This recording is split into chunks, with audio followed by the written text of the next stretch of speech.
Number 9, reach out to developing countries. They all want what we want. This ties in with the last one.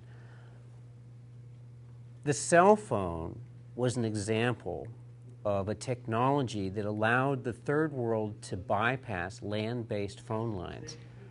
We can share the new renewable technology with the third world so that they can bypass the coal power plants. They can bypass the ecologically destructive technologies that have gotten us where we are in the, today in America.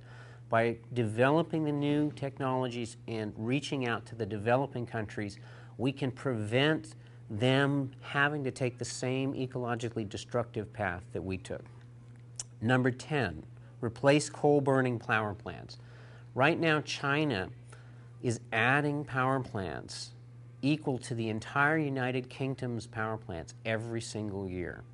And these coal power plants are going to be in place for a long time. You don't spend billions of dollars on a power plant just to dismantle it in a few years. So if we're going to stand a chance of changing global climate change with greenhouse gases, then we have to get off the coal train.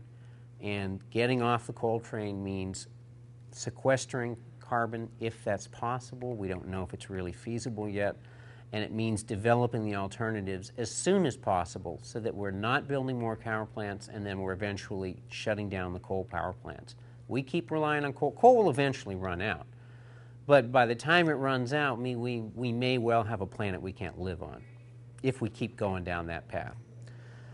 Number 11, global relocalization, buy local. I think most of your people already know that one, that as fossil fuels, as we pass the peak in fossil fuels, it'll be more and more important to buy local, to build local, to make what you need somewhere nearby and use it right there so you're not transporting things all over the world. And then number 12, this is probably the most important, is make our decisions based on sustainability.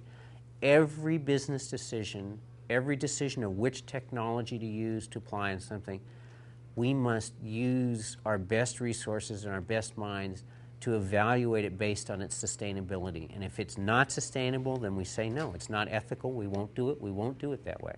And we can do this. If we could put a man on the moon, if we could defeat Hitler, we could build the Panama Canal, we can do this. Some people say that it's human nature, people don't change. Well, I'll tell you that people do change. Because I don't know any cannibals, and I don't know anybody who owns a slave, and every woman that I know can vote if they want to. So people can change. It takes work and it takes effort. President Lincoln did not single-handedly end slavery, but millions of people said slavery is an evil that must be eliminated. And they finally put someone in power to do it. And hundreds of millions of people need to wake up right now, and they are waking up right now, and say that sustainability and a viable future for my children and my children's children is much more important than the bottom line and some corporate scumbag. And we can do this. We can do this.